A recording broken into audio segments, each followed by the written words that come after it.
we're going to move over to our Sounders here, who headed on the road again. It's their second match on the road this season against Sporting Kansas City. And, man, this was a wild one to see. Was following along with this match after the Mariners game that day. This was against the Diamondbacks. Yeah, this is after the Diamondbacks game. And, man, I mean, March 25th at Sporting Kansas City, just kept getting the notifications about it, trying to follow along with it. Jordan Morris had an incredible game. 9.7 match rating from FootMob, 4 goals. I mean, 4 goals. I don't see why you don't give him a 10. But that's just me. 90% passing percentage, 4 chances created, and 4 shots. So efficient as he can be with the 4 goals there. It was the Jordan Morris show. And this is something that, with the draw to LAFC and the narrow loss, that was something that there had been a foul in the build-up to a goal that would have drawn things with Cincinnati. Even the goal against Cincinnati was a tough, So those 2 matches, there were some overreactions, like, oh, we might be slipping back into the form that we saw last season. That was a little much. It's early season, trying to build things. Bear has been out after being a key contributor in the first 2 matches. In this match against Sporting Kansas City, Seattle was down. Alex rolled on. There was no Nuhu, Obed Vargas, Reed Baker Whitting. I think Javier Arriaga was out as well, and Raul Ruiz Diaz. Those 6 that we mentioned last week, potentially going into those national team camps, did all go into those national team camps. And Seattle was out. Seattle was out 2 of their outside backs. Christian Roldan, funny enough, replaced his brother as the right outside back. Kellen Rose slotted in left. And they did concede an early goal. The Sounders did allow an early goal. It was kind of an ugly one. It got torn apart in the defense. And then it was Jordan Morris on those 4 goals. And Leo Chu, someone else who's drawn some scrutiny, assisted on all 4 of those goals. So it was quite the showing, And again, we saw this in that match against Colorado a little bit.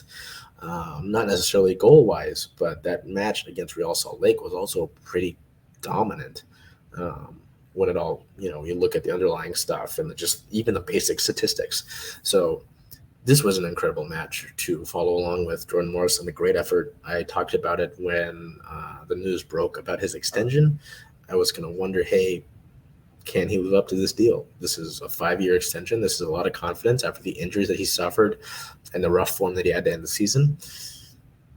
So far, I mean, leading the Golden Boot race, I'd say yes. Obviously, again, we are now 5 matches in, heading into 6. There's 34, I believe, was the number I had. So it's a long season. There's a lot to go. But it looks good so far. We've had some overreactions. There was one post from certain Sounders coverage that I keep an eye on. When Raul Ruiz Diaz was announced that he wasn't going to be ready for the first match of the season, it was like, oh, I'm so mad at this team, blah, blah, blah. And it was like, and the report had been that Raul might be back for week 2 or week 3, and the guy was already essentially throwing in the towel. I was like, hey, man, again, marathon, not a sprint. We'll get Hebert back, which is insane. We'll get Hebert back. You didn't have your starting outside backs. You had guys playing somewhat out of position in this match so that you could compensate for your outside backs, and you still played really well. So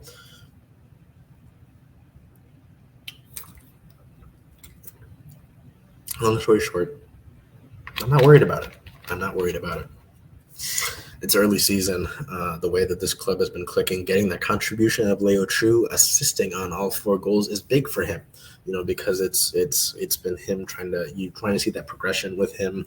Sota Kitahara participated in his first MLS match in this one, so that was congratulations to Sota for that.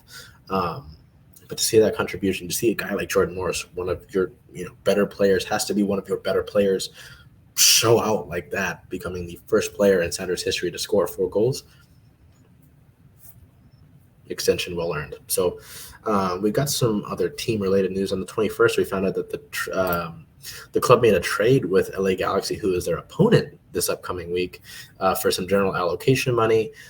Seattle acquired $75,000 in 2023 general allocation money, and the same amount, $75,000 in 2024 general allocation money from LA in exchange for a 2023 international roster slot. So the Galaxy acquired that slot. The move brings Seattle's number of those roster slots for this year to 4 as the team continues throughout the season. They now have 2 open slots, as they're using 2 already on Leo Chu and Yemar Gomez Andrade. So that, and then officially 6 signers were called into international duty for the March window: Javier Arriaga, Nuhu, Alex Roldan, Raul Ruidiaz, Reed Becker-Whitting, and Obed Vargas. So we reported on that last week that might happen, and it did. So we look ahead here.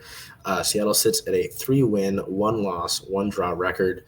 They're fourth in the league for the Supporters Shield, and second in the Western Conference now.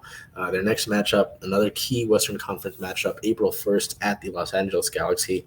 That is a 4:30 p.m. Pacific time start. It will be on Apple TV's free version as well as on Fox. So if you're having trouble with this early season stuff, trying to get it all figured out, where it's like it's on Fox, it's on this. Gonna try to update that week by week so that people have an idea of where these matches are, so that when they go to watch them, they get a better idea and they know where to look and they're not searching everywhere for it. Figure it's the least we can do, right?